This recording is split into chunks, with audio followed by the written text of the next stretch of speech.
wholesale dealer for, instead of Honda, we would, like, Kawasaki stores would still fix Honda four-wheelers, right? So they needed to have a place. So Covey has been a part of my life for a long, long time. And today, to watch them do these presentations, there's a ton of value in that, don't you think? There's a ton of value in the 7 Habits. And as I listened to him, it's kind of interesting because I've never taken their 7 Habits course, but I listened to him and I'm like, man, that's what I've learned. I learned that through experience. What they're teaching us to do is what every one of the biggest leaders in this industry have done. They followed those same processes. Would you guys agree? Yeah. Have you noticed some crossover when you talk to some of the leaders when they're telling you some of the little secrets that they think are secrets, but turns out it's just one of the 7 habits? Yeah. Right? Okay. It turns out it's just one of those. Okay. So, real quickly, probably 2 months ago, I was having a conversation with Steve. He called me up and said, I'm going to be in St. George, and he has a house down there, so he likes to come down there and go golfing, which, you know, I don't know why anybody golfs, but, I mean, if you have too much money, play golf and then you won't. Right? So he calls me up and he goes, so how are things? And because Tosh and I have been through a couple things this year, and we probably won't get into that for you guys, but we've been through a couple things. Like, how are things? I said, we're finally coming to the end of this thing. We're pretty excited about that, and we'd like to re-engage. He goes, well, what do you think? What does that look like? And I said, well, when you take a step back, when you're not heavily involved and you're not caught up in the day-to-day presentations, you have the opportunity to kind of step back and kind of create some distance and watch what's going on, maybe evaluate what you've been doing for the last 10 years. And for me, it became really, really obvious what the hole in our messaging for the last 10 or even 12 years was. Okay? I mean, how many of you guys are sick and tired of this company being a $200 million company? I think Steve has both his hands up, and he's got that Inspector Gadget arm that's going even further. You guys remember Inspector Gadget? Go Gadget, right? It became really obvious to me that we have fallen into the trap that I think our entire industry has fallen into, which is chasing these offshoots because we're embarrassed about who we are. Are you guys embarrassed to be multi-level marketers? No. I mean, at the level that you're all at the executive levels that you guys are at, do you realize the power of this industry at this point? Yes. How many of you guys have got to experience the passive side of this, where maybe you didn't do anything for a month, but you still got paid? Is that a pretty awesome thing to have happen? Okay?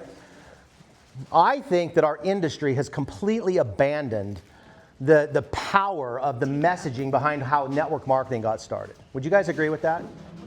So I said, Steve, what I'd like to do is I'd like to come in and I'd like to talk to people, and I'd really like to make a really exaggerated or an over-the-top effort into making sure our field understands why you're here from a compensation plan point of view.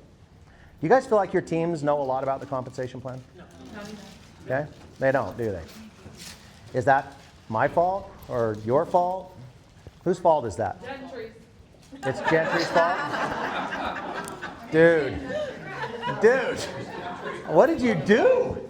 What did you do? Okay, well, I am going to tell you, I appreciate you saying it's not my fault and that it's not your fault, but it is. Let's take some accountability for that. Whose fault is it that your team does not know how the comp plan works? It is your fault. It is my fault. It's the company. It's all of our fault.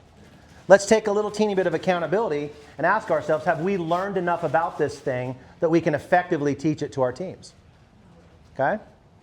So Steve said, I think that'd be a great idea. And I said, well, don't you have a big training coming up? And he said, yeah, we have the Covey training coming up. And I said, why don't you give me some time on that? Yeah. And then Tosh and I talked about doing these presentations. So we're going to do a couple things for you guys today. One of the things I want you to know is we're going to have a little bit of a formal presentation mixed in with a little bit more conversation with you guys, where I want a lot of input. But one of the things that we want to ask you to do is tell us if you think that what we're going to present to you today would be effective if it was being trained all around the country, in person, in markets. Okay, so when we're done, and so what you're going to see is you're going to see some larger events. We're going to go through like what it would kind of look like if we were showing up into your community. Is that cool? Okay. So to get that thing started off, there's going to be a couple different segments. Tasha, how many of you guys have heard Tasha speak? I mean, it's been a minute, right? Have you really? Are you guys sick and tired of her not speaking like at every event? She loves that. Not gonna happen. She's like, that is never gonna happen. Okay? But what Tasha's really good is telling people who we are. So we're gonna go through that part so that you know what your teams are going to experience if we're traveling and giving this presentation. I'm gonna break the rest of it up into 3 separate parts. I'm gonna talk, first of all, from the perspective of what should you show a brand new person? Okay, I mean, do you think you should show them everything in the comp plan? No. That'd be a little crazy, right? So we're gonna talk about what is important to tell someone who's brand new, hearing it for the first time. And then Tasha's got a couple analogies in between the different segments, and I'm gonna break the next segment into setting proper goals. Like how can you look at your team's group and just look at their organization, look at the volumes in each line and tell them exactly where they're at and be able to tell them what kind of volume they would have to do to reach that next rank? Yeah. We're gonna go through that in detail. And I'm gonna ask you to do what I'm doing today for your team so that we can start taking accountability for our teams being educated instead of uneducated. Is that fair? Yeah. And then we're gonna wrap it up with, and I would just set your minds up for some random, I don't know, I mean, I might need some help up here. Okay? So just be prepared. You might get asked to come up here and help me. I might take your seat and you might train. I'll buy you dinner. Okay? All right, so with that being said, you guys, let's jump into this thing. I've known this lady a long, long time. She gets to tell our story, so she'll come up and take care of that part. Okay. You've got a lapel on now too? Yeah, I got this little Mikey mic. Okay, so we're recording this, so I'm going to try not to swear too much. Go for it. You're fine. All right, you guys. Okay, here's Tosh. Take it away. Okay, hi you guys. I actually get the easiest part of the day, and that's just to tell you who we are and why we're here. But you guys, we got to spend a little bit of time with you guys last night. That was really fun. It was fun to listen to you guys and how much you have received from the information that you've got. And we didn't come yesterday. Obviously, we weren't here, but it's fun to listen to you guys.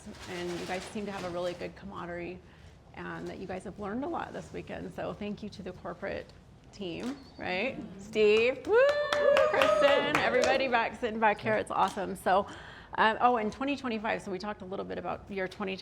Was that a banger year? Yeah. That was like so horrible. Was that not? So I'm glad that it's over. I'm glad that we're looking into 2026 and have all of the best things for all of us and everyone that we know, right? Okay, so who are we? Why are we here? We're Tyler and Tasha Daniels. We are presidentials in LifeVantage. How do I even do this, you guys? I don't even know. There you go. Okay, so talk louder. Talk louder. Am I not talking loud enough? Okay. I'll just move over here a little bit so you guys can see that. So Tyler and Tasha Daniels, we met in Great Falls, Montana. We served in the Air Force, where we were both active duty military police. And I met him in September of 1993. And I married him in September of 1993. So yeah, 2 weeks. 2 weeks of dating, and it was just wild and crazy, and I don't think he'd ever seen anything like me, so he was like, "Ooh, I gotta get this girl." he always tries to say that I asked him to marry me, but I did not ask him to marry me, although it turned out well. 33 years. It will be 33 years this September, so this year. Yeah, pretty cool. Click. So we landed in Richfield, Utah. Who knows where Richfield, Utah is? That many people? Oh, have you driven past there to the 70, right? It's just 2 hours south over to the 70 towards Denver, which is a real city. Just don't go here. Just don't go to Richfield, Utah. There's nothing there. But this is our first little house. This is a 1933 gingerbread house that we raised our 2 kids in. And Tyler was a real estate appraiser. He ended up being a real estate appraiser, and then I was an insurance adjuster. I had my own business. Also going to school full-time to do hair, and then I had the 2 little ones who were, I think 2003, they were 3 and 7. So going to school, that was just a little bit of our life here. That was Maddie and Jake. This is in 2003. She is now 26. He'll be 31 this year. So guys, time flies by. It is so insane. This little one now has 2 little ones. So yes, we are grandparents now of 2 little boys. So yeah, this is Jameson and Jack, and our last name is Daniel, so we will be opening a family bar with that later on down the road. But this little Jameson up here, he's 4 now, the bigger one, and he puts me together. I mean, his new favorite thing is to get on his mom's cell phone and pretend to call the police. And this is what he says: "Can you come get this old granny and mess her up?" I'm like, what? He's like, yeah, take her to jail, you know. I'm like, what? And because he knows that it gets my goat a little bit, so he's like, yeah. And I'm like, who are you? Where do you think he learned that behavior from? I'm like, who are you calling old? Okay, yeah. So yeah, Jameson Jack, super fun, keep us super busy, and oh my gosh, best paw, Ty Paw. We call him Ty Paw, and I'm Fancy. I go by Fancy, so CC for now. But okay, so a little bit about, Tyler was a real estate appraiser. He was in and out of people's homes all the time, and that always leads to, hey, I've got this thing. Like, I've got this thing. I got this business. Do you want to come talk about this business? I think you'd be really good at it. Well, we had briefly touched network marketing in the military, a little company called Amway. Don't you know if you've ever heard of it? But we did go to and I was like, no, we are not doing this. So he'd come home once in a while. We were totally both against it, but I a lot more than him. And long story, it's a good story. We don't have time for it today, but on how he ended up signing up in a company without me really. Well, I was totally unsupportive. I totally didn't want to do it at all. But he did end up signing up in a company, and in that company, he made Distributor of the Year the very first year. Wow. So I was like, is this for real? Is this really going to be for real? That led to us being invited to a $12 million cabin that's located up in Sundance. Well, I'd never seen a $12 million anything.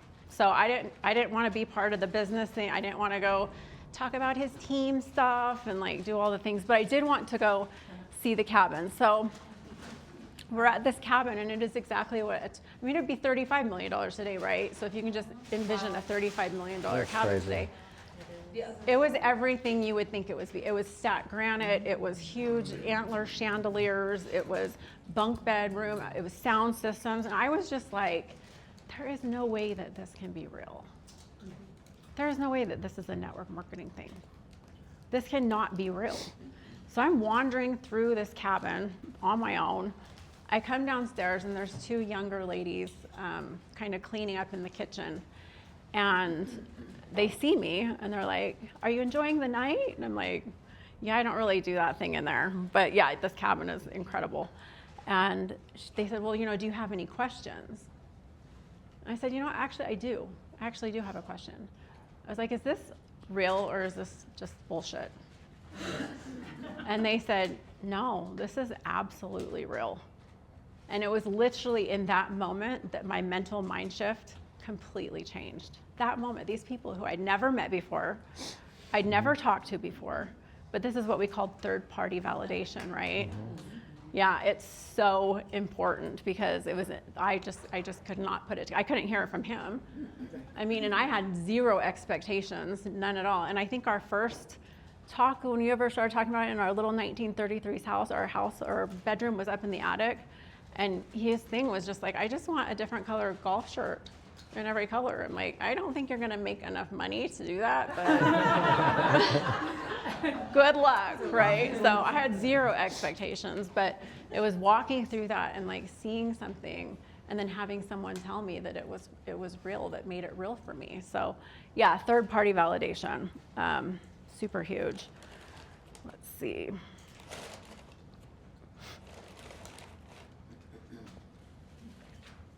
I don't want to miss anything. So I want to talk about what it took for me to move. So third-party validation was part of it, because I'm sure that there's a lot of you, if not all of you, who are facing someone like me, or someone on your teams will be facing someone like me that was like, I sabotaged this. Like, he should have quit. By all means, he should have quit. I was also skilled in 203 grenade launcher, M16 machine gun. I was exceptionally well qualified. Like, he should have been more scared of me. I laid on a little more, but I should have laid it on a little more, but he absolutely kept going. And I'm so glad that you did. I'm so glad that you did. So a few things that helped, because I have perspective now. Like, I did not build this business, so I will never stand up here and pretend like I have a role of leadership that I did not earn. I can't answer your questions about comp plan. I can't do that. I haven't done any of that. But what I do have is perspective and what I went through and what I saw happening. So 3 things, probably, if you want to just jot these down. The first thing is the money, right? Like, I had to see him bringing home the money because he was gone an extensive amount of time. And like I said, I had a 3-year-old and a 7-year-old. I had my own business, and I was also going to school full time. So for him to be gone and me to pick up that slack, I don't even know how I did it, quite honestly, but I had to see him bringing the money, and it was slowly but surely. And it's, you guys have all made the money. Back then, it was like literally penny doubling every day for however, it was like, our first check was like 200 and something, but then it was 4, and then it was 8, and then it was 1,600, and then, it literally worked like that. I was like, this is crazy. It was really crazy, and obviously he ended up retiring us both, and I sold my business. So that was a lot of fun to be able to sell that business. I did not like insurance adjusting. I don't know if you guys, because you work for insurance companies and then you are assessing damages for claims, and a lot of the times they deserve the money. But the insurance company is always trying to find a way not to pay people. So I really hated that. I hated that job, well, that business. Number 2, it was trains, planes, and automobiles in our house. Like, I really saw him put his head down and go to work. Like, he did not look up until it was done. I mean, there were no vacations. There was no talking about, hey, let's take a break. No, like, he got the work done. And I will say this, without a doubt, it is movement. There's nothing speaks louder than movement in your business to someone who's watching. If your business is moving and you're seeing things happen, you're like, oh my gosh, okay, like, could be real. It just gets more and more real. So yeah, nothing speaks louder than movement in your business. And at some point, I saw him putting in the work and realized that I needed to move my position. Number 3, we just talked about third-party validation. Again, that was so huge to me. You guys are a source of that. Do you know that? You guys are a source for someone else for third-party validation because you guys have all made checks. You guys have all been on trips. You guys have all seen exactly what this industry can give you. So you just have to listen to people and what it is that they're looking for and give them that third-party validation because it is so, so important. Tyler has gone on to build organizations that have sold over $2 billion in products and make a very significant personal income that retired us both. He's done speaking engagements in arenas in Las Vegas with people like Magic Johnson. Like, hello, I was like, what is going on here? Guys, it's been so fun for me to watch him just murder this industry. Like, so good at what he does. So I hope this helps you guys a little bit. I think the next pictures are from my next segment, but yeah, that's it. You're gonna face someone like me, so be prepared. Thank you. I don't know what the next picture is. Oh, it's you. Okay, yeah, The next perfect. picture is the legal part. It was really funny. I was doing one of these presentations at one of the big events that we did, and this thing came up, and I clicked off it really fast, and I'm I said, I hope freezing. compliance You felt- isn't sitting my down hands there. In fact, if It's compliance like is in the room, ice- can we all ice just in can we here. all just agree that compliance Am I should not leave while I talking do loud my part? And Am I then Eric talking goes down. He's loud like, enough no. We're going to sit right quiet? here and make I'm sure that never you don't go quiet. way off the rails doing your training. So, What is this? so now Is I this a found hand? myself in a position where I have to have this up here on every presentation that I do to remind me, I guess, to make sure that I don't This say is anything that will get us in genius. trouble. I'm not going to take Right? your hand Right? off. Now, you've probably heard some people say stuff, right?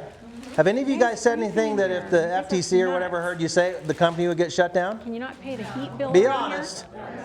Yeah. That's what, yeah. Don't. You'll cook Tyler. Don't though. look. Tyler's- I worked really hard to get. Don't make my check go away. All right. So I'm going to add one thing to her story. So in the very beginning, when I signed up, I was literally on the couch. I mean, she was not. We did the whole I was so like mad. mix your blood, So pinky mad. swear. We're not going to do this industry ever again, kind of a thing. And I signed up. And I told her when I got home, she goes, did you sign up? And I said, you have nothing to worry about. Because I'd negotiated a deal with the person who signed me up that if they didn't come back and do a meeting, I was just going to get my money back. And so I said, you have nothing to worry about. And so I'd come home, and the next morning, my buddy who invited me over to his house, he called. Tosh answered the phone, and he goes, are you mad? And she goes, about what? And he goes, oh shit, and hangs the phone up. And she is furious, disappears for like a day, comes up here and buys a whole bunch of stuff. If you can spend $1,000 on vitamins, I can spend money on a purse, or whatever she was doing. Comes back home with bags on her arms. I'm like, what's that? She goes, you have nothing to worry about. You know, stuff like that. Yeah, I mean, and I'm like, oh man. I had this under control for a minute, you know, but I couldn't do anything. I mean, she shoots guns. So, so what I decided, I had a moment of clarity. So for all you guys out there, if you're having trouble with your spouse, okay, I had a moment of clarity. I got like a $2,500 check, and I decided to spend some of that money to get myself off the couch. And so I bought her some diamond earrings to get off the couch. And I bought her some LASIK eye surgery because she wanted LASIK eye surgery. And I told her, I said, that's so you can have a little bit of vision.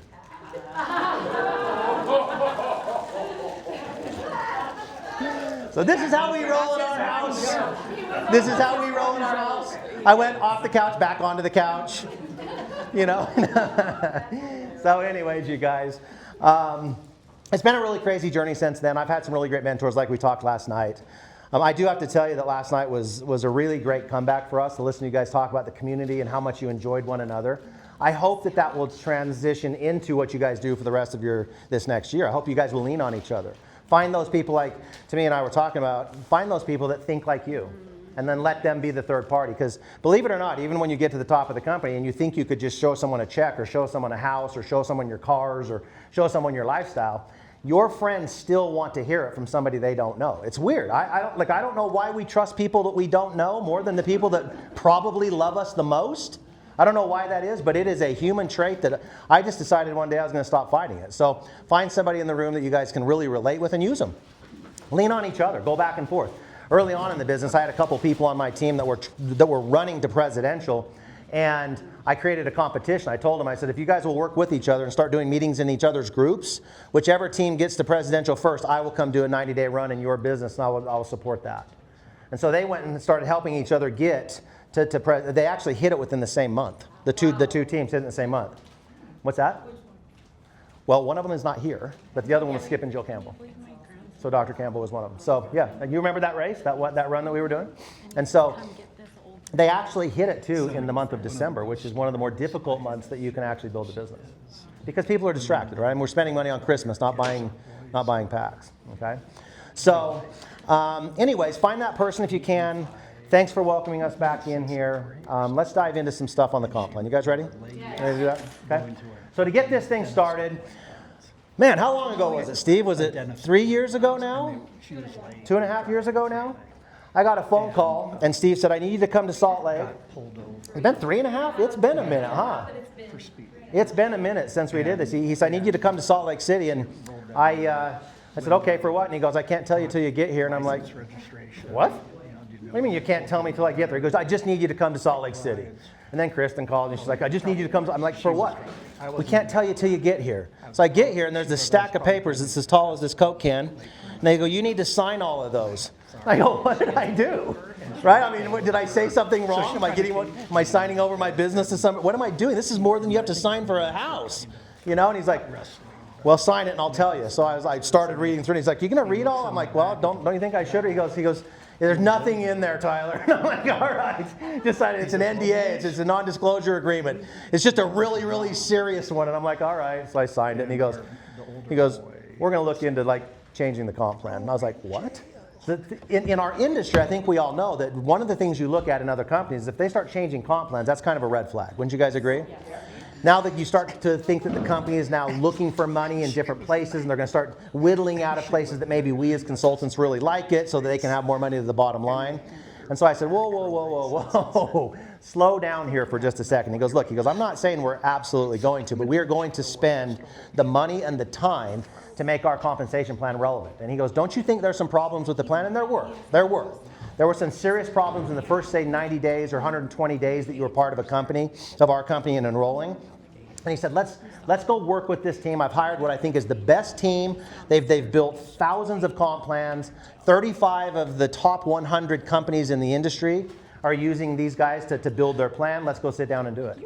And we did. And so I opened my mind up. He goes, just be open-minded to it. I opened my mind up to looking at what the information that these guys were presenting to us because it was built on data. Do you guys love the fact that our new comp plan is built on data, not emotion? Do you love that it's built on facts and systems, not emotion? Because emotion's fleeting, right? The facts and statistics will tell you where there's bottlenecks, where there's some places in the comp plan where maybe you need to correct some things. And so we spent a year. And I don't know if I can tell you how much money. Is it public knowledge how much money we spent on the comp plan? Have you reported that, or is that a private thing? It's upwards of 6 million. There you go. Okay, now, if you're not writing that down, I don't know why you're listening to the comp plan. Don't you want to be able to tell your team that this company is so committed to having a relevant comp plan that they spent $6 million creating a plan that is relevant in today's method of marketing products? That's kind of a big deal. I mean, doesn't that show you what kind of a commitment they made? Okay? It became really, really obvious to us, you guys, that we needed to build 4 pillars in this company. Now, the build and grow piece of it is the very first part of it. Now, this piece right here, you guys, is so significantly different than what we had that this is the launch pad for most people. Now, last night, Tasha told me, can I just call you Tasha? Sure. Is that cool? Is that right to call you Tasha? Because Tasha is easy for me. So Tasha asked me a question about mindset and things like that, and I was explaining to her that I've always learned that about 2 to 5% of a company's consultants or distributors or contractors or whatever the company calls them, they're the ones that are going to drive the entire company. They're the ones that are responsible for everything that happens, right? Well, it turns out that the 2 to 5% that are going to do that are primarily focused on generating an income. They're focused on generating revenue. They're there because they're trying to create a financial solution for themselves or for others. Would you guys agree with that? They're the ones that when they get that check, they're out making the extra phone call because they want the check to get bigger. They're primarily, generally speaking, financially motivated, right? So what we said is that we need to get a check into someone's pocket as fast as we possibly can because we know that the brand new person is probably going to sell some product first. Do you guys agree with that? Yes. Based on the messaging that our company has had for the last 15 years, wouldn't you guys agree that we kind of lead with our products? Yes. Now, I'm going to very strongly suggest that we change some of that. Because have we grown from 200 million to 500 with a product-forward message? No. Do you have to not talk about products? No, they're one of the most important parts of the entire conversation. It's just where you talk about them will change whether your team is growing or not. Okay? But we knew that under the old plan, it was such a small percentage that we had to change that. So what we did is we came out and we created these different categories where someone can go out and start signing up on the product or the little product packs that we have, and you can rapidly get to where you're going to make this 20% extra percentage above and beyond whatever the retail wholesale difference is. It means that you're making 30, 40% of everything you sell as a brand new person. Now, do you think that's going to excite some people? Do you think we're going to start identifying those people that are excited about that money and want to take that next step? Do you think that's going to give some people a chance to go to their friends and say, listen, I don't know what you think about this industry, but it's working for me? Because a check is pretty powerful, isn't it? Was your first check really motivating to you? Yes. No? Yes. What was your first check? Well, then I agree with you. That's not motivating. But the fact that I received That you got a check? I was like, oh, this works. Right. So actually, and did the check cash? Yeah. Did that help? That helps, huh? It helps when you put the check in the bank and it cashes, huh? That helps, okay? What we believe is we believe that people can really rapidly move through these. They can get paid immediately from the retail wholesale difference, but then a month later they're going to get paid that extra 10, 5, 20%, right? So now they're getting paid twice on the same behavior. You guys like that? So they brought that to me and I was like, okay, I can get behind that. However, this is going to be we're going to have to be very, very careful to not let this be the only conversation we have because it's 35, 40%. And most people are not good enough at math to realize that 40% of $1,000 of work that you did on your own is nowhere near 5% of $1 million that I did with a team. You hear what I just said? Yes. 40% of the $4,000 even that I did on my own is not as much as 5% of the $1 million that my team will do if I will think bigger, like from a team point of view rather than just a customer point of view. Does that make sense? Okay? But what a powerful, powerful piece of our comp plan. Here's what you have to know about this. How many of you guys knew or know that the customer sales bonus counts as one of your sources for qualification? How many of you guys are making sure your team knows that? Because when you get to the end of the month and you're identifying what their rank is and you're trying to help them understand how to move to the next rank or maximize their compensation, if they're having problems finding a consultant, they can sometimes use this source to get themselves over that last $500, $1,000, $2,000 for qualification. Really, really important piece of the comp plan to know that this is a source for qualification. Okay? All right. Now, how do I talk about this when I'm in a presentation to a brand new person? I was having this conversation with Andrea in the back. She's like, I want to make a presentation. I want you to critique it for me. And I said, well, let me just give you some rules before we even start, so you don't have to waste a ton of time. The presentation I would want you to give is in reference to a brand new person, someone who's never heard this information before. So I want you to have 5 sections, and I want them to be 5 minutes each, even the product part. And she was like, really? I'm like, yeah. And I was like, yeah, 5 minutes each. She goes, what are the 5 sections? Okay. So for me, you guys want me to show you how fast you can do a presentation that leads to this? You want me to show you? Okay. So now remind you, I've already gone to my friend and said, hey, I think I found a way to not have to work till we're 100. Can I show you what it is? Did I ask him what's wrong with him health-wise? Did I say, hey, what's your oxidative stress like? Did I say, hey, there's these people that are making people live longer? How many people want to live longer if they're broke? I mean, I know there's probably some. But wouldn't it be way more fun to be rich and live longer? Yes. It'd be a lot more fun, wouldn't it? Okay? So I say to my friend, I think I found a way that we can not have to work till we're 100.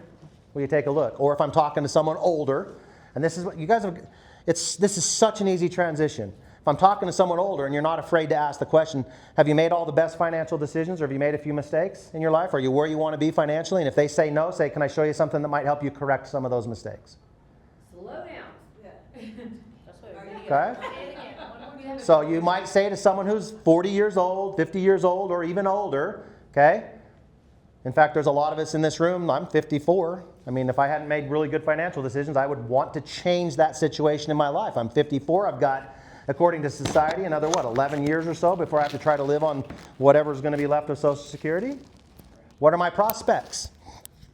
Right? I mean, I better be thinking about doing something. And so if someone comes to me and says, do you want me to help you overcome some of the mistakes you've made? I might be willing to say yes and overlook whatever my opinions are in this industry. It just takes a little bit of courage to ask the question. But more importantly, it allows you to start the conversation around money. It allows you to start the conversation around compensation plan. It allows you to start the conversation looking for those 2 to 5%. Now, when Tasha and I were talking, I told her, I said, look, I would rather talk to 100 people and have 95 no's if the 5 that say yes are just like me. How many of you guys would rather have 5 people just like you that go out and become executive ranks this year? Would you rather have 5 people like you or 95 customers? What would you rather have? Which one's going to lead you to freedom faster? You have 5 people just like you. It's obvious, right? That's where you start creating an income from other people's efforts instead of your own, okay?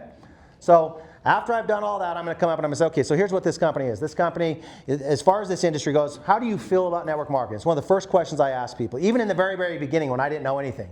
Because if it was really, really bad, I would say, well, what did you hate about it? And they might say, well, only the people at the top make all the money. They might say something like that. And I'd say, well, what if you can be at the top? Would you want to take a look? I mean, isn't that the most obvious answer? I mean, if you can be first, don't you want to be first? I mean, if that's your objection, what if I can show you something where you're first? And we'll talk about that later today, about whether the timing is better today than it was, say, 14 years ago. Okay, we'll talk about that later today, because it's absolutely better today. Okay, for a lot of reasons, okay? I would say if it's only the people at the top make all the money, I'd say, well, if you can be at the top, you should take a look at what I'm doing then, right? Let me show you what this company is. Okay? Well, I just think that those things are just all pyramid schemes. I said, well, then I would then ask, well, who makes all the money in a pyramid scheme? The ones at the top. So if you can be at the top, shouldn't we take a look? Look, it's not a pyramid scheme. It's just the words people use. It's just what they use to think that they think it's an objection, okay? So I would say that to them and say, so if we can be at the top, we should take a look. Well, what else are you like? Well, I just don't think that their products really have any proof. Well, if this company had proof, I mean, if they have legitimate proof from the scientific community that we respect the most, I mean, like Harvard, for example, or even international universities. Would you take a look at what we're doing? Would you do this with me, right?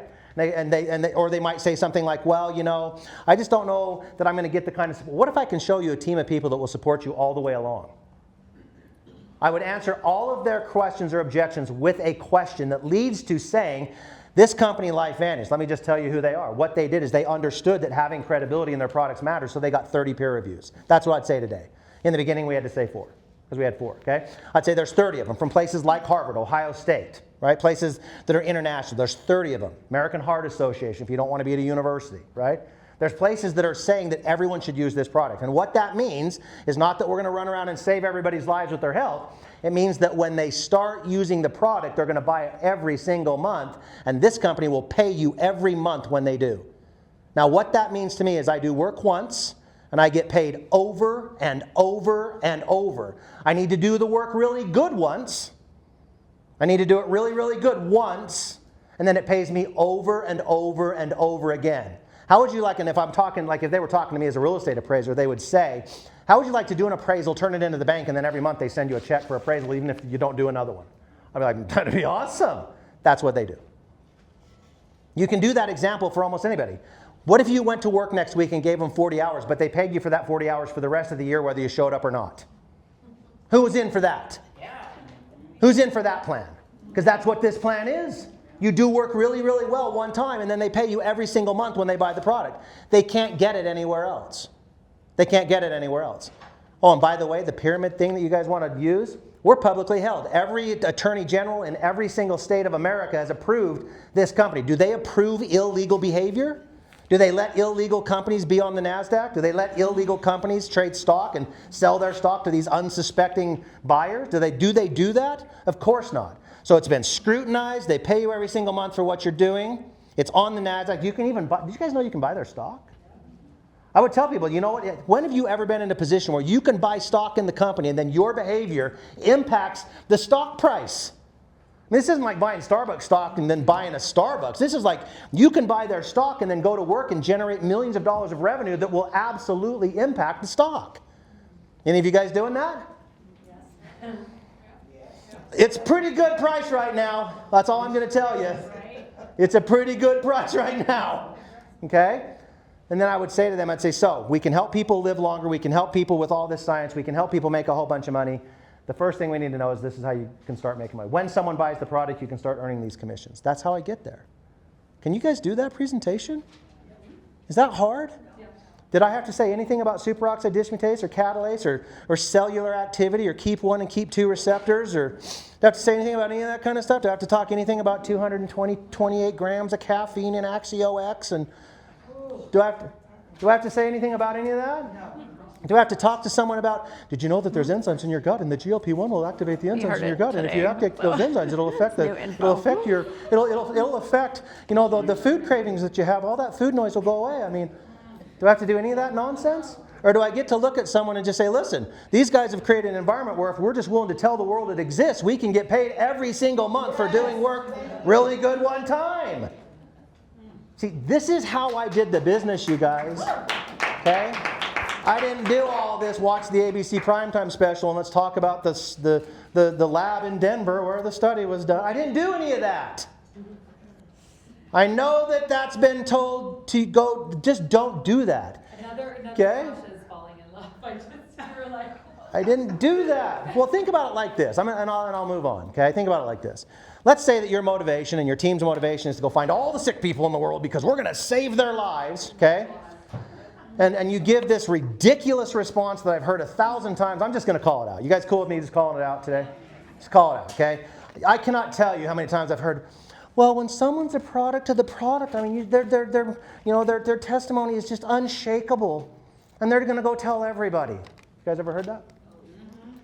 I mean, if you're a product of the product, who would keep their mouth shut if you have a really incredible experience on the product? Okay? Have you guys forgot that you might have a gut problem, but all the other people you're talking to might not? How impactful is your gut story to someone who doesn't have a gut problem? It's funny. How impactful is your brain clarity when someone doesn't have brain fog? I'm just asking you, why are you guys buying into this product nonsense that's gonna reduce your demographic to a very specific health problem? Oh, I can't help it. Why are you doing that? Do you know what problem everybody has? Sorry, I took your spot. Bills. Parcel's over here. And guess what? Even at my level, my bills just get more expensive because my biggest bill is sitting in the back of the room. Hey. Like I don't, there's no rest for me. Like I hit a plateau and it's like, oh shit, I gotta get to this plateau. my expense goes up. It's like my house goes up. It's like I'm doing remodeling and the house gets bigger. It's like crazy, Stop. you know? Normally she just goes, woohoo, you know? I'm just saying, everybody has a problem with bills. Everybody does. Would you guys agree?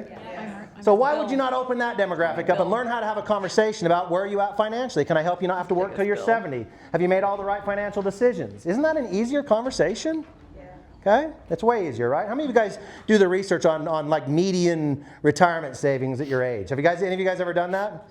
Oh, it's a horrible exercise. If you're not doing very well and you're like, I'm not even in the top half, you know, right? Because the median's the top half. There's as many earners above and as many earners. That's not the average. The average is skewed by the people who have millions and millions and millions of dollars that are your age. So the average might be like 800,000 for your age, but the median, if you go from 100 people down to the number 50th, the median's usually about a fifth. Okay? And that's the number you should be looking at, is the median number, not the average. And if you're not above the average, the median, if you're not above in the top half, man, take a serious look at your decisions financially, right? Let's make some. And this is how I talk to all my people in the beginning. Is there any wonder why I don't find the 2 and 5 percenters? You guys know how come I've enrolled more presidentials in this company than anybody personally? Is there any question as to why when you hear me talk? Because I find the people who want what I have. I find the people that are driven by financial solutions. Okay? That help? Now, I hope that you guys will take this to your brand new people, because guess what? The brand new person has a lot easier time doing what I just did than studying peer reviews for the next 6 months. And if you're going home telling them they need to read 12 or 15 different books for self-improvement before they make the first phone call, that is the first step in failure as well. The first step anybody should have is to say, call your friend right now and say, you think you found a way to not have to work till we're 70, can I come over and show you? That's the first step. Okay? That's the first step, okay? All right. This piece right here, though, huge, huge piece. This right here, you guys, these are the ranks. Now, this is the unilevel.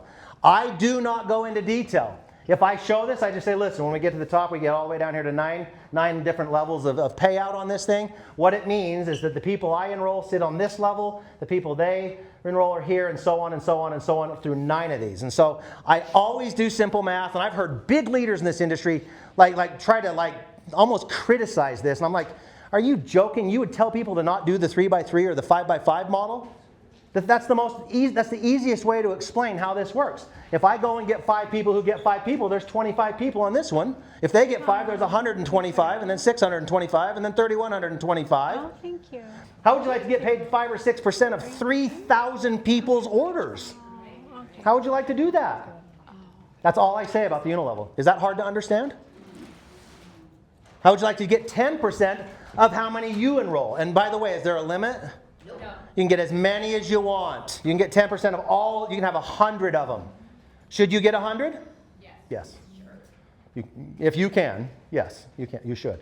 Is there a time when you should stop and help them? Yes. And we'll talk about that too. Okay? That's all I say about that. Leadership Match says this: as people move through the ranks, you can earn up to 7 different levels of people who hit those ranks, but you're going to get another 20% of whatever their total piece of this. So whatever they're getting paid from this entire thing in their group, okay, you can match up to 20% of that check. Computer needs to be plugged in. Oh, it's a little better. Tyler, this is the one section that confuses the leadership match. Okay? So you are getting 10% on your people, right? And then they hit these ranks. Mhm. And then you're getting an additional 20%. That's right. So you're 30%. But you're not getting 30% of their volume. You're getting 20% of their check total. So see, I'm glad we're doing this, because I'm sure some of you probably didn't know this. So on this, So let's say you sponsor me and I've got my 3,000 or 4,000 people that I'm getting my little 5s and 6s, 7s, 10% of, okay? So my check is, let's just say 10 grand, okay? If you sponsored me, and you're an MC2 or above, when I'm an MC1, you're going to, of my $10,000 check, you're going to match another 20, so you'll get 2. You would get 2,000 because my check was 10,000. And then what is the 10% from that? The 10% is from their purchases, from their product. So if I spend $1,000, you're going to get paid 100. Okay. If I spend 10,000, you'll get paid 1,000. Okay. So this is based on product volume, Okay. product purchasing, whatever the sales volume is. Is this clearing some things up for everybody? That was my one differentiator I couldn't figure out. The Okay. leadership match and this. Okay, does this are we good on this now? So this is volume-based percentages, product purchase percentages, okay? Yeah, so level commissions were paid on their volume. Leadership match were paid on their success. You're right. Which incentivizes me to get their checks. Exactly, and that is exactly the mindset you're supposed to have. So what are we trying to motivate someone to do here? Now, I would not do this this part I would not do in a presentation. When I'm doing a presentation, I'm just going to say, whatever their check is, you can earn up to 20%. So if they make 10, you make 2. So the goal here is to help as many people as you can get to big success so you can get paid off of their success. That's the goal, okay? That's what I would say, okay? But this right here is designed so that you will look down into your organization and find those people that are raising their hand or that are asking you to do 3-way phone calls. By the way, this does not say level. Okay? So let's just say Tamia, okay, sponsored Tasha, and Tasha sponsored me. But Tasha's doesn't do anything, okay? But I do. Okay? So Tasha's not an MC1. But I become an MC1, but I'm on Tamia's second level. I'm still going to be Tamia's generation 1. That was the big change. Okay? So this is not personally enrolled. It has nothing to do with personally enrolled and everything to do with rank success. Okay? Now again, when we're talking to the guys that are developing this plan, they're explaining to us you've got to have a reason for people to get out of the gates fast, which is the customer bonus. You've got to have the ability for that person to have some control over building their team, but you've also got to encourage them to reach down and find those people that are doing the right behaviors that you can lead them to that right rank and get paid for that as well. Now, we only did 5 before, now we have 7. So basically what they did is they just took everything we were doing, modified a couple things, and then put it all on steroids. There's no gaps. There's no gaps in our plan anymore. Because when you have your customers in that customer pool and they keep buying every month, you continue to get the difference between retail, wholesale, and you continue to get the 10 or 15% every single month. There's no drop off. And this is in an enrollment rate, not in a placement. So this is all enrollment stuff. So if you, okay, I want to save your question for the next segment, okay? Really, really important question. So please don't let me get out of here without explaining the difference between placements and enrollments. Like, it's really critical that your team understands that, because if you don't do that right, you'll have people on your team that will hate you. Yes, I can imagine. Okay? They will hate you. Even though you think you're helping them, they will hate you. The cap per match is not for that whole thing, it's per person. It's per person, yeah. And I don't know. I think we've maybe hit the cap once or twice ever in 3.5 years, and it's only been like 1 or 2 people. Like it's just not a thing. You don't even have to. Oh, by the way, when you get right here and your checks are $1 million plus a year, you're not going to care if it capped you out $1,000. And Tyler, you have to be MC1 for Tamia to match you, and she has to be MC2. That's correct. So you have to personally be succeeding as well as help other people succeed. Now here's what's really cool is let's say that I'm out here and I enroll, let's just say I enroll Skylar, and Skylar enrolls Gentry, and Gentry's, it's his fault that no one's doing any volume. Okay? So Gentry's like he's the weak link in the tree. Just for a record, I think Gentry's awesome. Just for the record, okay? I'm just gonna tell you, I think Gentry's amazing. So don't even miss. I'm sitting over, I'm like, oh, Steve's in the room. What am I doing to Gentry right now? He's going in for his evaluation, and Steve's like, well, when we were in that meeting, it was your fault that everyone's doing it. You get a 1. Okay? And so Gentry enrolls Kristen. Now remember, I enrolled Skylar. So if I am generation 1 to Tamia, because we skipped Tasha, but Skylar doesn't do anything. Gentry doesn't do anything. But then Kristen finally goes out and hit MC1. She is now I like only the my back generation 2, We're even though pulling back she's your neck. level 5 or 6. Does that make sense? So what it means to you is that you can look as far into your organization as possible. You can have as many people on every level as possible. You can drill down 20, 50, 80 levels down, develop leadership down there, and still get paid. Even if, by the way, that string of people puts their actual volume outside of this, the matching bonus can be generated down here, and you still get paid outside of whatever this piece of your compensation plan is. Is that good? That's good, right? I mean, it's really, really good that you can go down multiple generations or multiple levels. I mean, 20, 30, 50 levels and get paid. So if you want to stay active and you feel like you're really good at the business and you want to go down and help somebody. By the way, if you're helping someone 50 levels below you, are you doing good for your business or bad? So cute. Are you stabilizing your business by generating a lot of volume down there? What is everybody above $100,000 volume going to do? Are they ever going to quit? They're not going to ever quit, are they? Yes. They're sticking around, aren't they? What do you think it might motivate them to do to have a big My group daughter growing is below gonna them? It might if they build another leg, does that help you get paid more? Yes. Does that extra volume and motivate these people now? Yes. This person builds? Is it more? Do you see how this works? You actually want to find leadership as far down in depth in your organization as you possibly can. The most valuable time you'll ever spend is securing volume 20, 30, 40 levels below you. And we pay you. We pay you to do it.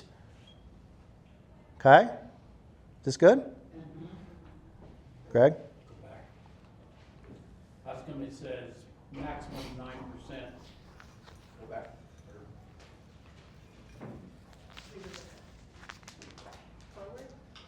Where? Go to leadership. Go to leadership. Oh, Okay. Monthly leadership match can pay out a maximum of 9% of monthly global CV, yet you've got up to 20% on the far right of that column. Where's the 9%? this is of the entire company.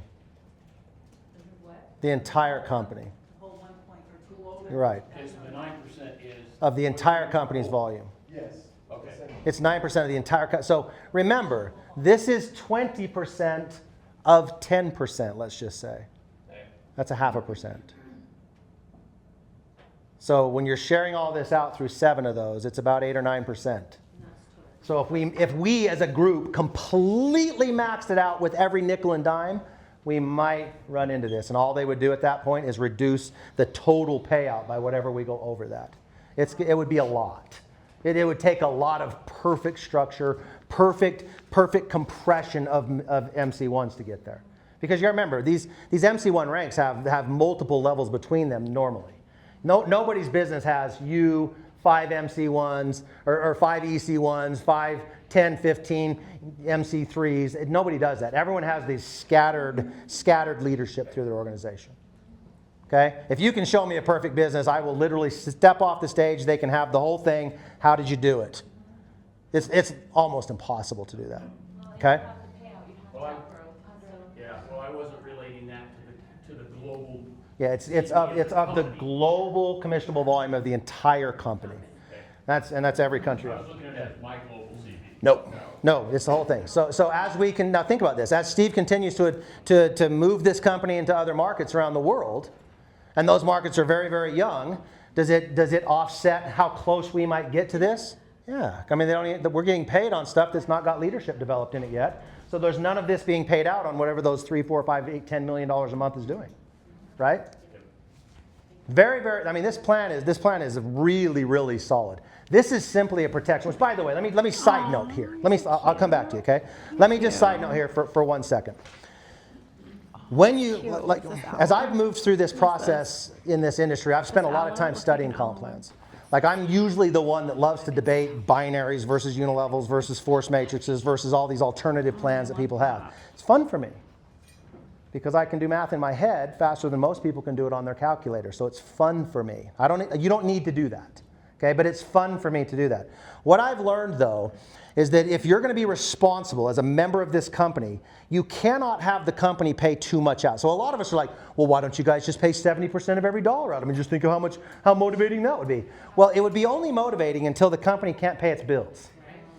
And then your 70% for 90 days would no longer have any value to you, okay? The general rule is that if you're not paying at least 40% in your comp plan, you're not relevant. There's a lot of the older plans that pay 32 to 35, 38%. And there's some of the bigger, older plans. They're now having to modify their plans to be competitive with plans like ours.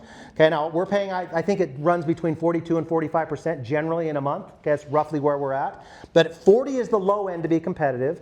But 50 is the part where you're putting the company in jeopardy. So if a comp plan pays more than that out, all the work and effort, because we sell what? We sell do work once, get paid forever. That's what we sell. We sell do work really well, get to the top of the company, and it's mailbox money. It just comes to you if you've done proper leadership development. You never have to work again. That's what we sell, right? Well, if you're in that position, do you want the company to be in jeopardy or do you want it to last forever? Forever. That's what this is. These are the safeguards to make sure that your efforts today will still pay you tomorrow. Okay? This is actually turning into a lot better class than I thought it was going to be. You guys, is this helping you guys? Because I mean, this is way higher level, and I'm glad because you guys are all the executives. I love this part of the comp plan because the company I was with had this, so I just want everyone to imagine, go to presidential, see 4 generations, 20% on the first 4. Imagine if you had 5 wide EC1s on your first generation from like these 5 different legs. Then the next generation was 10. I'm not even like, you know, then there were 15, and then there were 20. That's 50 EC1s. If you're making 2,000 of their 10,000, that's 100,000 a month. Yeah. Just this bonus. And that's just this bonus. Okay? Which, by the way, since we've gone way off track, let's do this. How do you know what, generally speaking, someone will make at each rank? Anybody know? So if someone said, you come to my house and you're showing me this stuff, and I'm like, okay, I need to make $10,000 a month. What rank do I have to be? I go to the average earning income disclosure statement, and then I find the match, and then I get as close as I can. Okay, so what do you think, generally speaking, that Between MC2 and AC1. if you're qualified at the volume requirement, okay, whatever this volume requirement is per month will generally be what you'll make annually. So if I need to make 120,000, I've got to be somewhere between an EC1 and an EC2, because if I need to make 120, if I'm at about $120,000 in volume, generally speaking, I'll be about 10 grand a month. So, we just got our 1099. Mm-hmm. And we hit 202. So we hope. And are you comfortable telling us what your volume is? Our volume will stand anywhere between the low end 100,000, low end 100,000, high end we hit like 128,000. Per month. Somewhere per month. So you're doing 100 to 128,000 per month, and your income was closer to 18,000 a month, Yeah. 16,000 a month. Yes. Okay. So, and I'm in a very similar situation to that. Okay, my income is one of the ones that makes it go up. Yeah. Okay, so you can do way better. There are people that are required to have $1 million and they make 300,000 a month. Wow. Okay, so I'm just telling you, generally speaking, if someone new says I need to make $1,000 a month, they need to be doing about MC1 volume, because 1,000 a month is 12,000 a year, and that's whatever the monthly requirement is generally speaking the annual income you will make. You're saying GSV? Yeah, GSV? whatever the group sales volume requirement is. If you're qualified, and you have to be qualified, so you have to be qualified as an MC1, okay? And generally speaking, that's what it is. There will be a few below and a few above. That's why we have averages, okay? And you bring the average up for the EC1 rank. You're bringing the average up. But it's because you're getting closer to the EC2 side of it. You're 40,000 away from this and only 30,000 away from that. Okay? That help a little bit? And see, if you spend as much time on comp plans as I do, you know all these things. And it's a way funner conversation than how does your cells absorb glutathione? God. One more time, do that one more time, I lost it. It's way more exciting than your cells absorbing glutathione. That's what you meant? No. I'm just, sorry. That little math thing was so fast, I missed it. Okay, so I whatever your monthly requirement is, if you're qualified at whatever rank you're qualified at, okay, whatever that monthly GSV requirement is, generally speaking, is what your annual income will be. And I promise, if you go look at the range of income report, it's really close. It might actually be a little bit more than that now, but it's really close. Okay? All right. And then the last thing I would tell somebody as a brand new person, I'd say, now here's the deal. I mean, there's some people in this company that are at the top of the company. There's people that are at the top 3 or 4 different ranks. And I would look at them and say, if we do this thing right, we can get paid from the work that they've already done. Does that sound like something you'd want to do? And they go, well, of course. I say, great, let's get signed up. Let's go do this. And that's how I would do it. And then I became really, really good at inviting them to the person I was just talking about. So you don't have to take my word for it. They have a 30-day money-back guarantee. So just sign up with me. Let's go to the meeting on Wednesday night, which is why when I did this, everything in person was way better than the way we do it now. If you have the ability to do your presentations, I'm just going to tell you there's an intimacy that you cannot replace. It's a shaking of hands. It's the hugs. I can't hug you on Zoom. I can't shake your hand on Zoom. There is a connection made in person that you cannot do electronically. It's not possible. And I've heard all the people, well, the studies have shown. Okay, take your study and shove it in that one place, okay? Because I want to shake your hand. I don't want to give you a hug. And I want to look you in the eye. And I want to make commitments to one another. I want to create obligations to one another. You guys want your business to grow, create obligations with one another. My people knew that if I said I'm going to be there Tuesday night, I was there Tuesday night. They knew. Okay? And that's how the comp plan needs to be taught, not without all the extra stuff you guys were asking me, when you're talking to a brand new person. We get paid right up front. We're going to get paid from whatever the group is that we build. We're going to get paid by developing leadership. We're going to get paid from whatever they're doing. And we get paid from what all those other guys who are already successful have done. We're going to get paid from all that. Okay? And we don't have to work till we're 75. In fact, they're telling me, and the people in the business has only been around for maybe 15, 16, 18 years, and there's already people that have done it in 4 or 5 years to where they're retired. I mean, I throw all that stuff in. We can look at this thing not on a 20, 30, 40-year plan, but what if? And this is a game that I got really good at playing. I just called it the what if game. What if we can do half of what these guys are telling us can be done? Would that be good? I mean, what if you only got to EC1? What if EC1 was it for you? Would that extra $10,000 or $15,000 a month have an impact in your life? Yes. Well, then shouldn't we give this a shot? See, these are the conversations I have, and I haven't one time talked to you guys about, and we're going to go talk to your grandma who's got arthritis in her left knee and see if we can get her to walk a little bit stronger again. I've not said one word about that. You know, Protandim reduces inflammation across your entire body. It was the very first study done at LSU. And you know, inflammation is where that's where cancer grows. Yeah. I've never done that. And if someone came, like I say this all the time, if you came to my house and you're like, Tyler, if you'll just take this Protandim pill and I put it in my mouth and it tastes like it does, and you were like, we're going to make millions on this, I'd be like, yeah, I don't know if I believe you. Yeah. You better come to me with a little bit different approach, okay? And you guys don't have to love me for this, but I used to compare me and my friends to the people presenting all the time. I told you guys this last night, and I know it's brutal and I know it's rude, but I'd be like, if they can do it, we're going to kill it. I mean, that guy, you should have seen some of the presentations early on in this thing. They would sit on panels and they couldn't even hold the mic. You'd be like, what's your name? And I'm like, I think it starts with a T. I'm like, they're making like 20 grand a month. He doesn't even know his name. Oh my gosh, that really did happen. That really happened. Am I wrong? Those of us that have been here, am I wrong? We would have people on stage and their slides would quit and they would literally just be like, stand there. And the whole audience would be like, we love you, just talk from the heart. And so they would start bawling and be like, this business has changed my life and I'm so glad I said yes. And my wife loves me now. I mean, it was that. And the whole audience, when they got done, were like, that's the best presentation of the whole day. If he can do it, I can do it. Am I wrong? No. You guys are complicating this thing to a level that I'm like, I cannot believe you're doing it this way. We have another peer review. Throw it away. Throw the peer review away. We don't need another peer. Throw it away. Stop getting peer reviews. Just kidding. No, I'm not. I am not kidding. Throw away your white jackets. I am not kidding at all. Learn the comp plan and offer people franchises, okay? I'm going to wrap this little piece up with this, okay? Get your phones out. Get your phones out. I want every one of you guys to Google this for me because I'm going to prove something to you right now, okay? I like seeing Funny Tyler once in a while. Okay?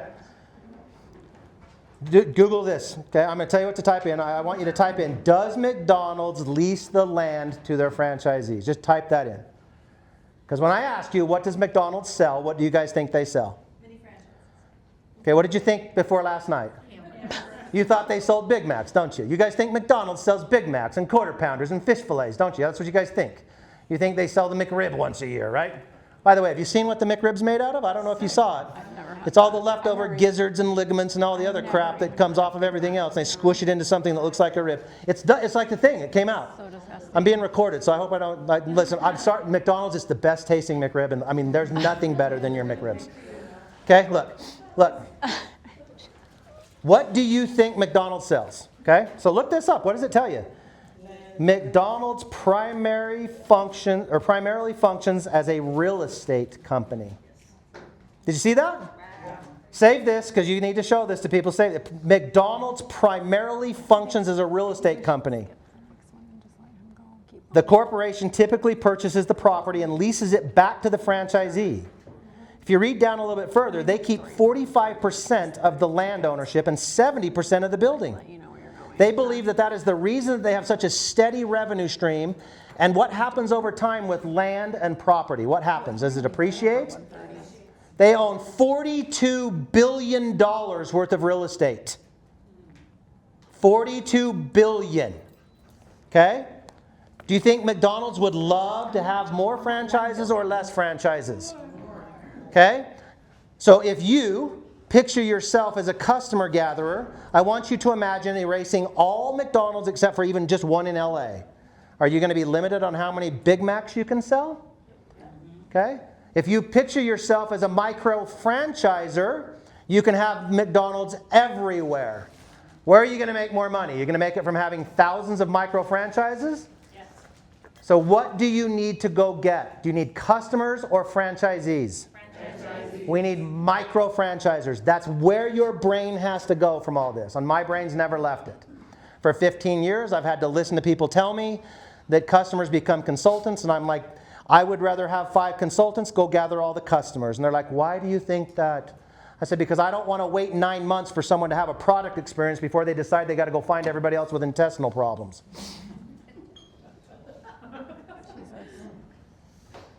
Consultants become a consultant, they find a consultant in the next day. Customers have to wait 3 months or 6 months or a year for their problem to go away before they can be passionate and then have to limit themselves to only those other people that have dandruff. I'm just saying. How fast do you want the duplication process to happen? Start with the right conversation and that duplication process can happen a lot faster.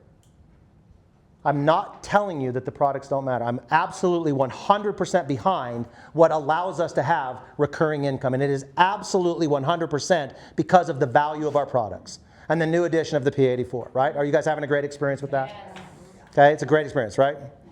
Okay, we're very happy to have that as an addition to our product. But all that is to me is a reason I'm going to get paid again and again and again and again. The byproduct is I get to have some people tell me thank you for changing their life and their health. That's the byproduct. You want to know what the more powerful byproduct is when someone comes up to me and says, with tears running down their face, I was able to pay for my children's college. I was able to put a new roof on my house. I was able to fix my car without having to take a loan out. I was able to buy food with the crazy prices that are out there. How many of you guys are hearing people talk about gas prices and natural gas prices and electricity prices that are just skyrocketing right now? Are you giving people a solution to that? Because I promise you they probably care more about that and buying food than they care about their gastrointestinal problem. I'm telling you, they care more about that in today's world. Would you guys agree? Yes. So be the solution to that and do it with this. This is the biggest product we have. It's the most broad product we have. It's the most appealing product we have. It's the most generous product we have. It's the most impactful product we have. You want to know what you can do if you have a whole bunch of money? You can not even buy our products, and you just go buy other products that will help you with whatever your problem is too. Money lets you buy whichever product you want. Now, we prefer if you buy ours, right? You can buy ours and theirs. Or what if there's another company out there that has a product that we don't offer? Can you go buy it? Of course you can. What money does is it opens doors for you. And I'll leave it with this before I bring Tasha back up. Last thing I'm going to tell you is that I get a lot of people throughout the years that really challenge me on the money thing because they're like, you know what they say about money? I mean, it's harder for a rich man to get into heaven than I'm like, and I want to strangle people. That's not what that means. By the way, and I'm not going way off in the weeds here, okay? By the way, whatever you believe in, okay, they don't want you to suffer like that. All money does is make you more of who you are. So if you are garbage, you're going to be a lot more of it. But if you're really good and you're impacting people's lives and you're generous and philanthropic and helping people and helping society, you're just going to do a whole lot more of it. All money has no emotion. It's an exaggerator. That's all it is. And when I bought into that, I could stop listening to that nonsense about why it's okay to be broke and can't feed my kids BS. Okay? That blunt enough? We're going to go on to the next session. So to lead into this next session, which is about goals and understanding where we're going, Tasha has an analogy for you. It's a real quick one, but I need her to come up and tell this analogy. Jakes, am I running out of time already? Yes. Supposed to be done at 1:30. Yes, you are. We can probably extend me. I just only got 3 Do you just go through your section? Well, I'll be fast. Can we keep going? Just for sure. Oh, do I need to speak up? I'm Am I not being fire, loud he's enough? water. Okay. No. Okay, Tasha's got a real quick analogy, and I promise I'll get to these things, okay? I promise I'll get to all of them. Let's not fall over, okay? That was good. He knows what he's talking about, I Well, think. it went way off. Okay. Oh, there you go. Okay, so just real briefly, I'm gonna keep this really short just for sake of time, but we're just gonna talk about, do you know where you're going? Do you know where you're going? Yes. Do you guys know where you're going? Absolutely. Okay, well, I don't always know where I'm going. So 2017, I buy some tickets to Imagine Dragons. They were so hot. And then Dan Reynolds, do you guys know Imagine Dragons, the concert? Okay. So I tell him, hey, we're gonna go to the concert in September. I buy these at the beginning of the summer. And so June comes around and he's like, hey, those tickets, you got those tickets, it's in Salt Lake. Yeah, it's in Salt Lake, We're gonna go the 29th of September. He's that guy, in case you have not figured this out. He will beat something until it is dead.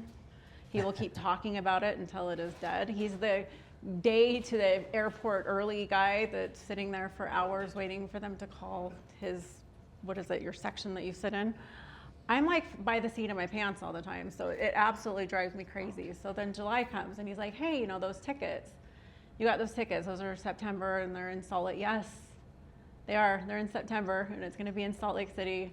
I already told you this. So finally September comes and we get the ticket. I actually still have the tickets. We get the tickets, we pack our stuff because it's about a 3.5 hour trip from Richfield where we were living. And so we get, people to watch the dogs and all the things and fill the car up with gas and we're going. So we get all the way to Salt Lake City and he said, so where are we going? And I said, well, it's right here. We're going to T-Mobile Arena. And he literally looks at me and goes, Tasha, that's in Las Vegas. Not only are we in the wrong city, we're in the wrong state. Granted, it does not have a city on there. I just assumed that T-Mobile Arena was in Salt Lake City. You guys, I don't even think I responded. I think I just cried. So we ended up at Market Street Grill. He was happy, by the way, because he's not really the concert, whatever. So we ended up at Market Street Grill where he got to watch the Ryder's Cup or the golf thing that he watches and drink his beers and tell his really bad jokes. And so I nursed my lemon martinis and got on Facebook Live and literally went on and told them. Did anyone see that Facebook Live? Was it not crazy? I was so upset. So yeah, so the whole idea is just to know where you're going and click, click, click, click. No clicking. Okay. Here, let me see it. Does it work? There you go. So this is the only thing I could find because I couldn't find the video anymore. But yeah, so September 29, 2017, we tried to even like charter a plane. He was going to charter a plane for me, but it just didn't make sense to leave like all of our stuff, so yeah, you got to know where you're going. He's the best guy to tell you where to go. Because we only have a minute, though, I think you should tell the next piece really fast. Just tell You that. do? Just show You think them. I should go because into the next this piece? is about Okay. knowing where you're going, but the It's next always piece about is something really stupid that being I've done, being so- a mentor and accepting your mentorship. Okay. Okay, so I don't know my photos off of this one. I'm gonna have to click Okay, through so to find them, no, it's okay. Your Oh, gut because of mine, you. your mine, Okay, yeah, because and of I'll you. come back to mine and answer all the questions. So my next I one is needed kind 3.5 hours, you guys, not. Okay. Guys, it does There not you go. say a city. There you go. Just to be clear, like it does not have a city on there. I feel like that's their bad. They're bad on Just that. do a quick But I version still of have the this. Do a tickets. quick It's so version of this, so funny. I have about 10 or 15 Okay, minutes so left. this is just like who rides bikes. Like bikes, not like bicycles. That's not a bike. Like a bike. Like Steve, raise your hand. You know that you do. Steve was just telling he just bought a new Harley. So Tyler and I have been riding bikes for I don't know, like a decade. We go to Sturgis every year. We have like super good time. And one of his favorite things to do is to like shine the bikes up and gets his mind off of like whatever it is he's doing. And so he's out, you know, again, I think this is in like 2018 probably, shining up the bikes. And he's like, you know, you want to go for a ride? Of course, I'm always down to go for a ride. Let's go for a ride. He goes, I go, where are we going? He goes, we're going to go up to Salina, which is about a 30-mile trip up a old, like a country highway.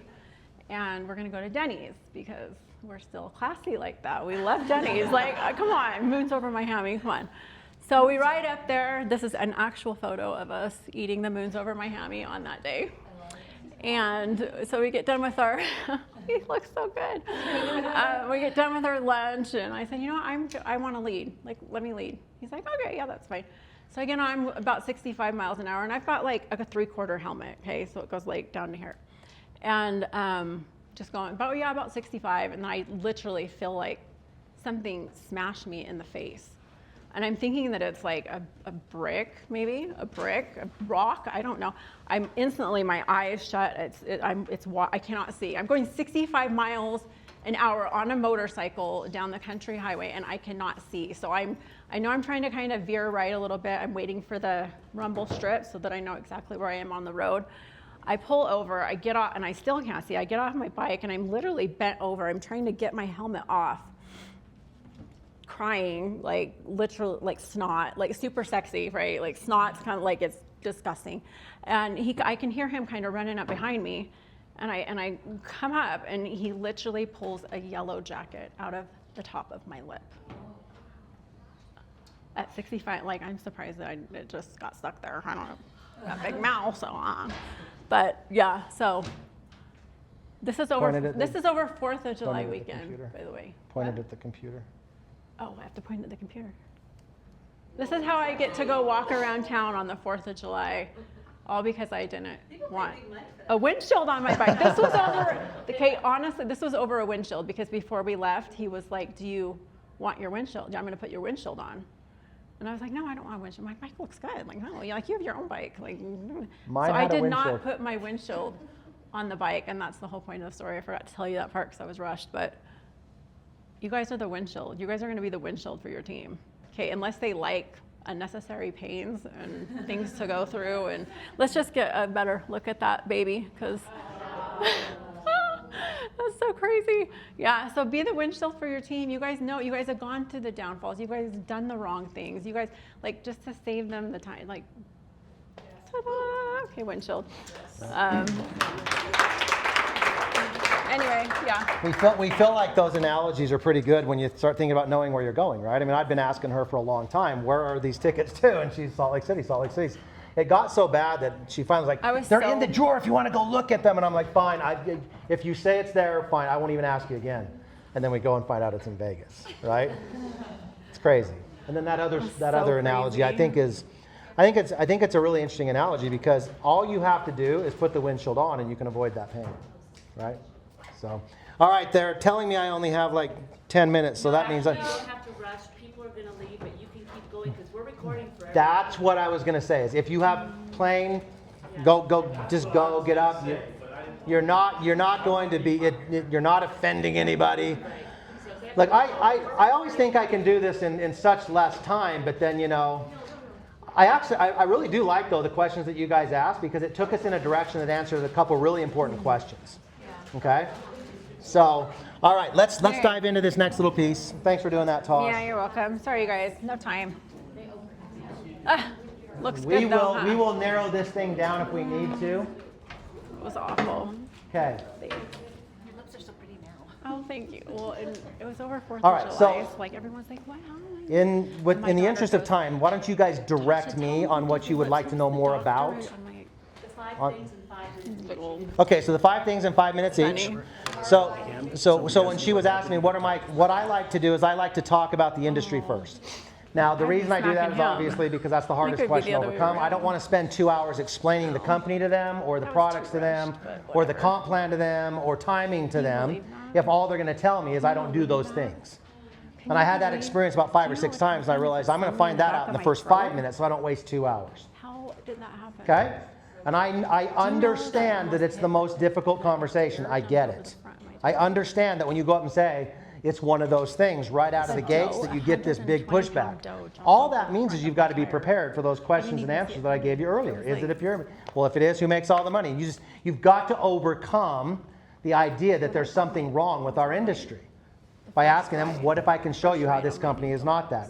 And not everyone's going to say yes, and they don't for me either. I just know that if I talk to 100, 5 will come look. I just know they will.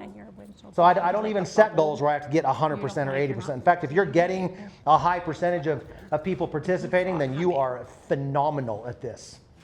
Okay? In fact, if you're doing that, I think there should be a punishment and you should have to give me half of your check. Try to pull up on the side and be like, hey, like, da, da, da. I will tell you that if it's too easy for you, you better be prepared for it to be too hard for your team. I'm just going to tell you that because if it's real easy for you, you're an anomaly. You're not. It's not normal. Okay.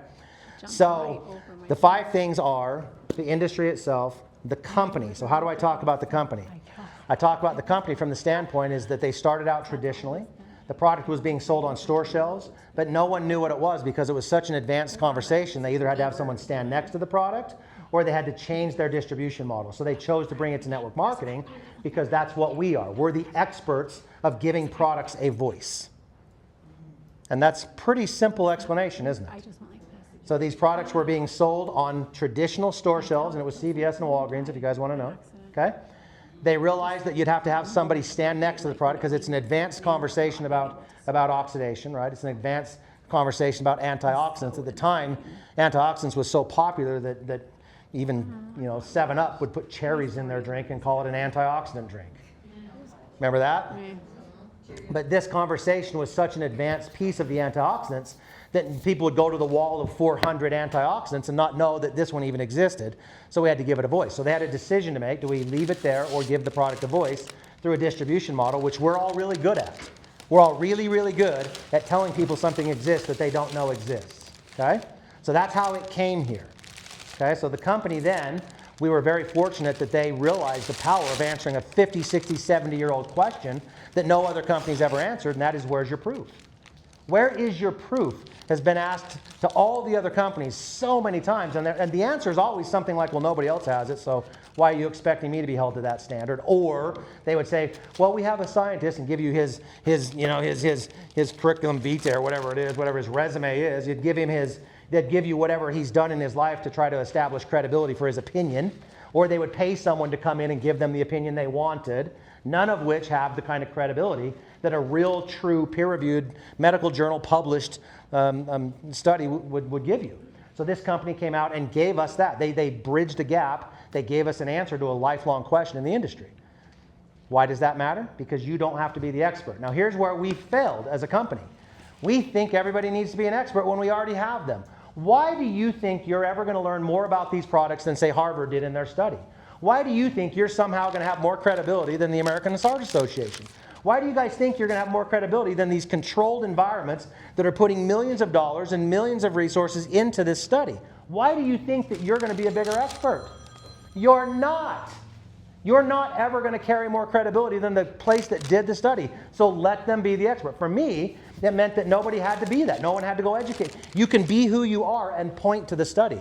I was telling somebody earlier, I think it was Becky maybe I was talking to earlier, that the most important lesson that your team can learn is where the information's at. It's not memorizing the information. The most important thing to know is where is the answer to your question, not the answer. Because if you know where it's at, anybody can go there. They don't have to have you to get the answer. You can tell 100 people it's over there, they can all go get it instead of coming to you for it. They don't have to rely on you. You could literally die or go away or change your life or stop taking phone calls. And if people know where the answer is, we always have it. Does that make sense? Yeah. So learn how to know where the answer is instead of trying to give the answer. It tells so much to the person you're talking to, okay? So, industry, company, and then I go into the product briefly. But the product to me is basically the studies that we've done, and what it does, generally speaking, is make people live longer. It makes your body work like it did when you were young. Did you feel better when you were 15 or now? I mean, this is how I would talk to people. Just common sense stuff. Do you want your body to repair itself like it did when you were young? Your body was functioning at a very high level when you were young, and we're programmed to slow that down as we get older. Which one do you want? Do you want to have hard time repairing itself, or do you want to have the ease of being young? And it's not me saying it, it's all the studies saying it. And that's about the extent of it. And I say now they've got all kinds of other stuff because people want, energy drinks, and we've got these new GLP-1s that have all kinds of different benefits.